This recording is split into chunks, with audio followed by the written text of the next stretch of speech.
This is Buddha Girl with Household and Monk here. Today's video is going to be about Buddhism and the Noble Eightfold Path. Hope you enjoy! Yes, I wanted to make a video on why Buddhism is practical in your everyday life. How can you use Buddhism so it's accessible to everybody? And how are its tenets applicable in everyday life? In other words, the beauty of Buddhism is it's something you can take with you and use every day in everything you do every day. So, the first of the Noble Eightfold Path is right view. I think the Buddha considered this the most important one. That's probably why it's at the top of the list. Right view is doing your best to see through to reality, to look at something and see what it really is, what it really represents. And an example for daily life is when you're at work or in some other social situation and people are talking, that you can read their gestures, read their body language, read between the lines when they're speaking. What are they really saying? What do they really mean? If you know what a person's motivations are, then you know what they're going to do next. So, doing your best to stop and think for a moment, what am I really seeing? What is really happening here? That can help you make the next right decision. That can help you know what your next move is going to be and what the next, how the course of your day is going to go after that. So the second one, right intention. Right intention. If you consider yourself a good, moral, upright person, then you have good intentions. Buddhism would dictate that you intend to treat people well, to say hi to people in the morning, to smile, and that you intend for the best to happen for yourself and for everybody else. That you want animals to be safe, you want to do things to conserve energy and water, you don't want to waste or pollute. You have the intention to treat people with respect when you deal with them, to be generous, to have patience, to act virtuously, to exert energy and effort in positive ways, to try and learn from everything you see and do and gain wisdom and insight, and focus and concentration rounds out the 6 paramitas. I just indicated the 6 paramitas, which if you can keep those in mind, that will make every day a good day in terms of your intentions. Next is right speech. You want to take that one? Yes, please. Okay, so right speech is to control what you're saying. So like to not bully, not to gossip, not to say a bunch of these like words that can be hurtful. So try like before you say anything, like if you're mad at anybody or you feel the need to say something like mean or kind of rude, just try and think what would the consequences of that will be. Will it hurt their feelings? Will I get in trouble? Just try and think of that before. So it also leads to kindness and not kindness. So things that you could say that would be good to say is like, hi, good morning, have a great day, thank you. Things not to say is just calling people names, saying move instead of excuse me. Yeah.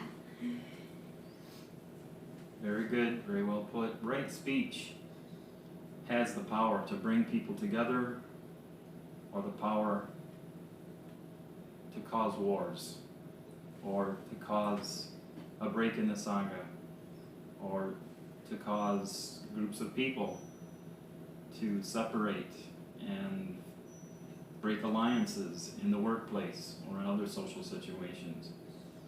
We may or may not only live once. So what have we got to lose by telling somebody That something nice about them now until it's too late. right, they've done a good job, they look well today, make somebody feel good.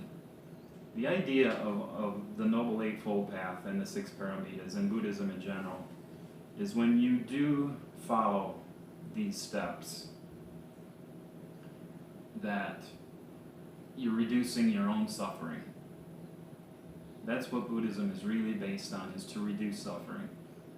So, unlike the Ten Commandments, the precepts of Buddhism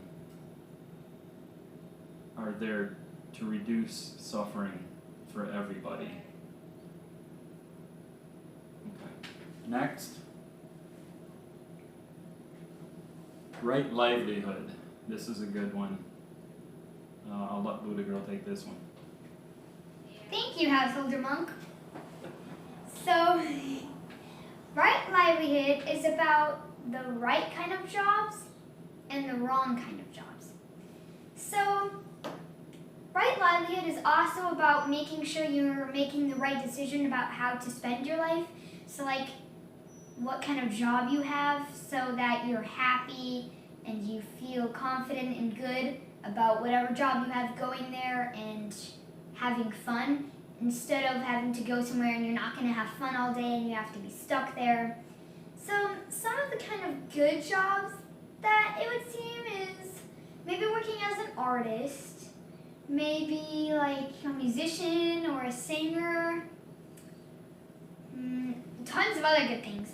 But some of the bad jobs that probably wouldn't be that good, that won't make somebody happy, is banking, insurance, butcher, in a meat factory, and mostly working in a slaughterhouse.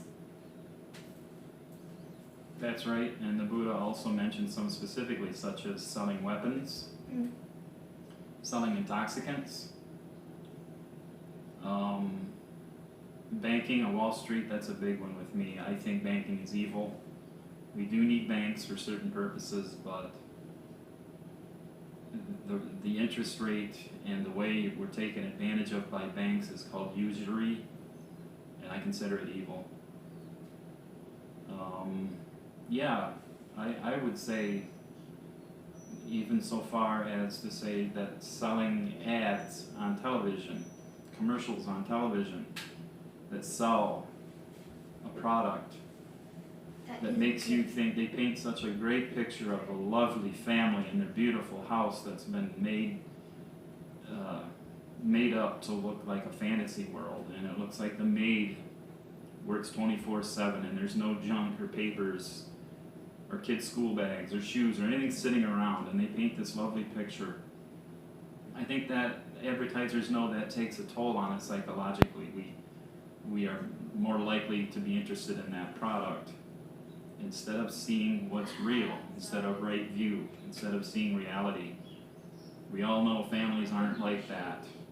There's husbands and wives bickering, children running around yelling, things getting broken, and the things that these people are trying to sell us, they're trying to tell us this is going to make your life so much better.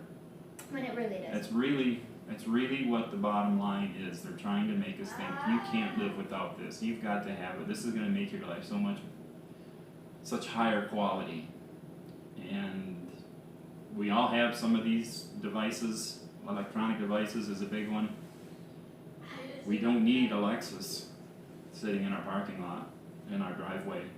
We don't need a 10,000 square foot house. You know, we don't need anything that's there for the neighbors to see.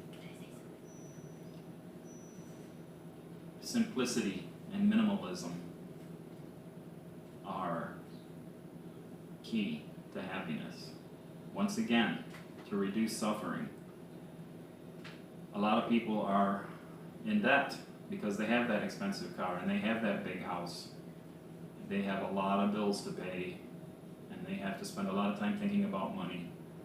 Does that really bring happiness? Are they really happier people as a result of that? Minimalism and having what you need. The requisites that a monk needs is food, usually from alms, generously donated by other people. They need clothing, which is their simple robes. They need housing, which could be a monastery or a vihara. And they need medicine. Those are the simple requisites of a monk, and the rest of us need to learn from that. We really don't need all this other clutter in our lives that causes psychological clutter. What did you want to add to that? What I wanted to add to what Household Monk was saying was that I know a bunch, lots and lots and lots, millions, trillions, and billions, quadrillions of kids who want something and they want it right now. They want it right now, and I just wanted to say it's normal for wanting something really bad, but there's a lot. You also need to understand that you're not always just going to get it right away because it's not just easy.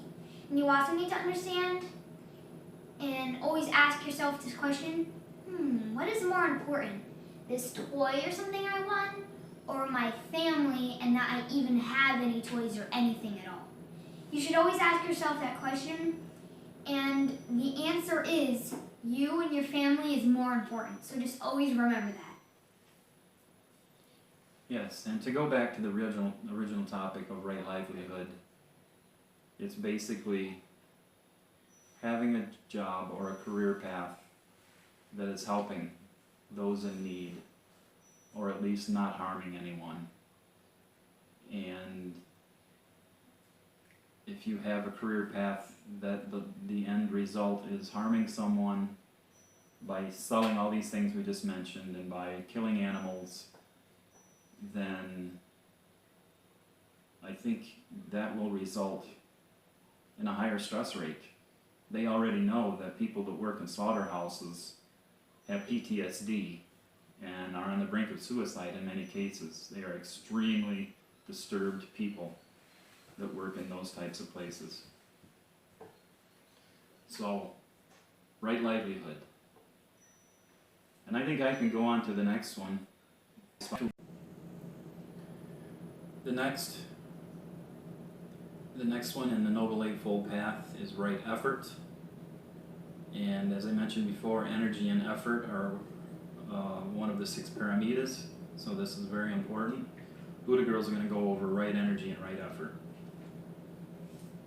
Okay, so right energy and right effort are about a positive attitude.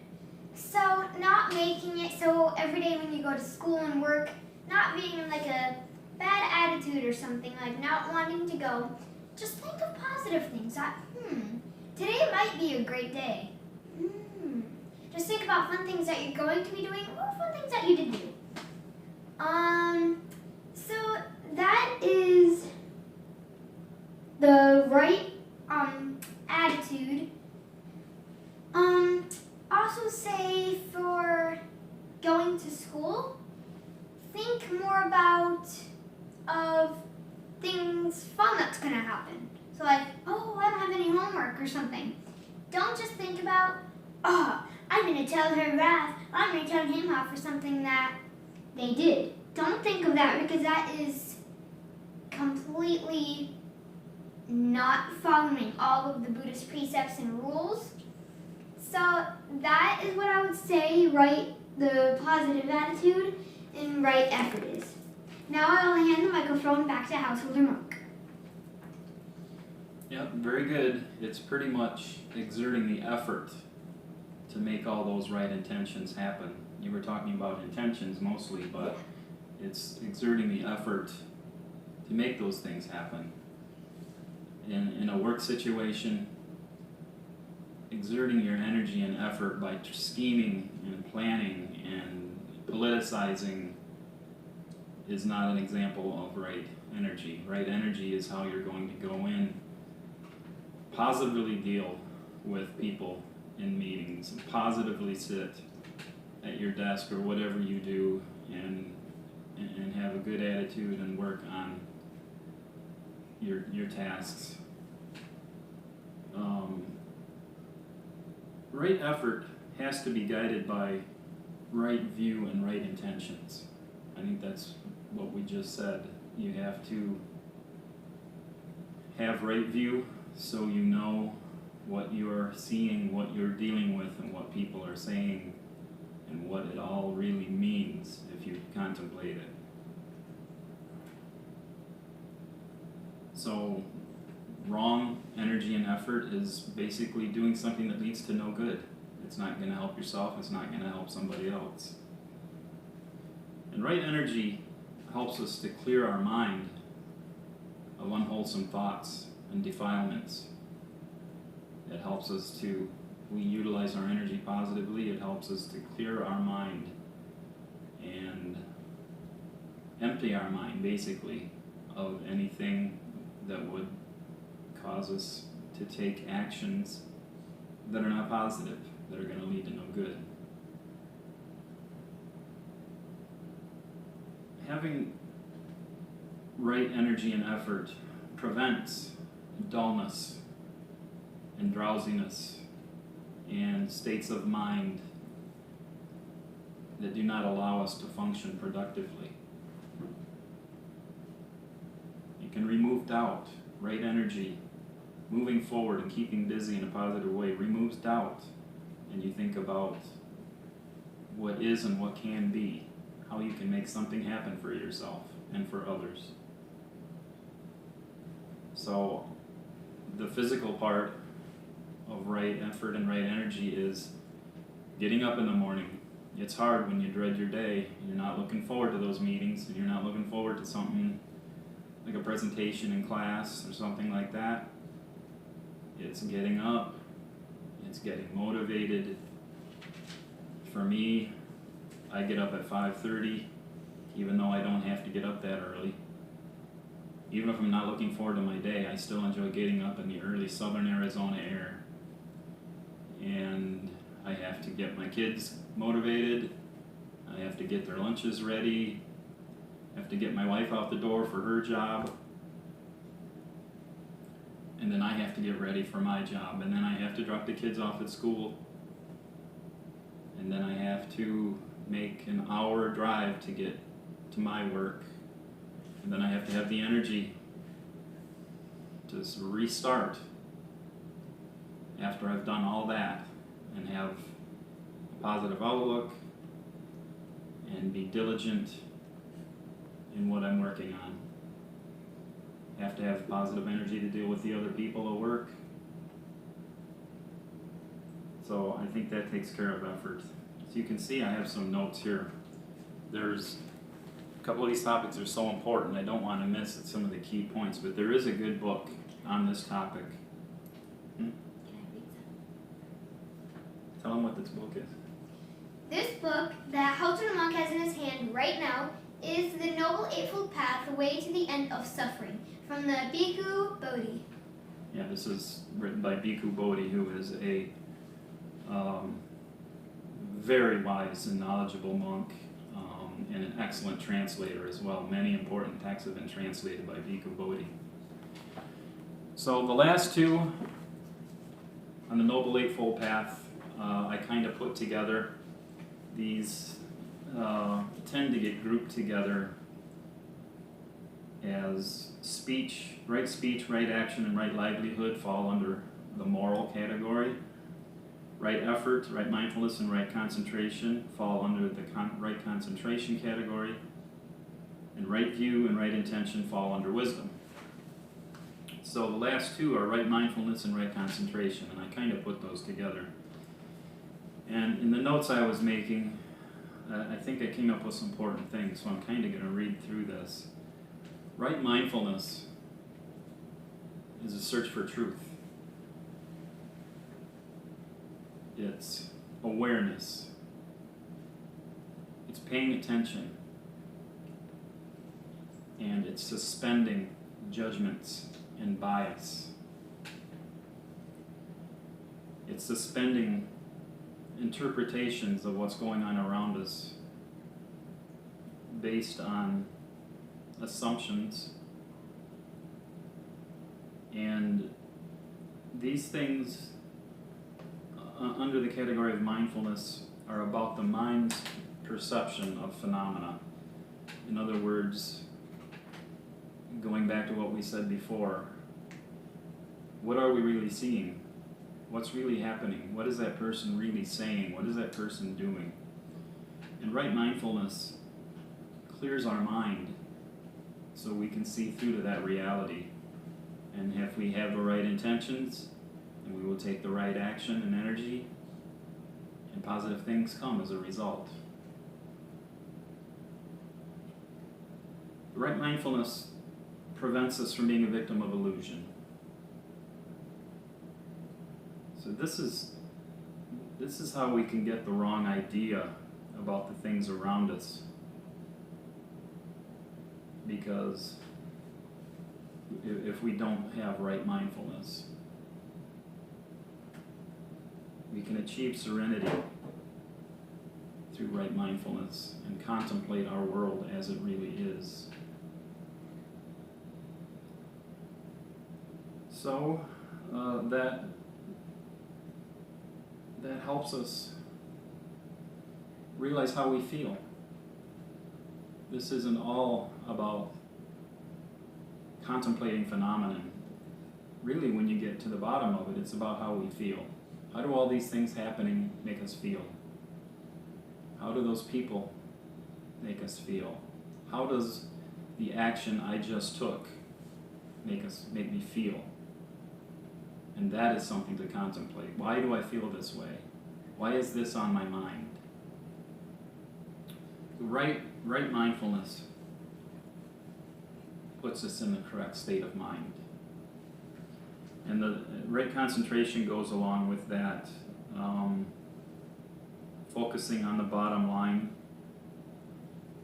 which is how we feel after deep contemplation of the world around us. How we feel, and then how we act, how we behave towards others. Do we act virtuously? Are we generous? Are we patient? Do we have wisdom? And the last one, concentration, really gets into, very deeply gets into the stages of meditation. The first one, mindfulness, is more about interacting in the world and being with other people and contemplating that. But right concentration is more about our meditative state, and when we're meditating, contemplating these things in our own time in a peaceful, serene environment. There's stages of meditation, stages of concentration, and we can sure come up with some good ideas and make ourselves feel really good when we take that time to meditate. Anything else? Not that I can think of. I think Household and Monk covered everything again. Buddha Cat, do you have anything to say? Well, once again, I spoke of the Noble Eightfold Path, but really these are demonstrative of the positive, applicable ways Buddhism helps us function in everyday life, keeping these principles in mind. That's how Buddhism is accessible on a daily basis. It's not going to a facility on a Sunday morning and walking back out. It's living it, being it, breathing it. So that's where we'll stop this one for now. Thanks very much.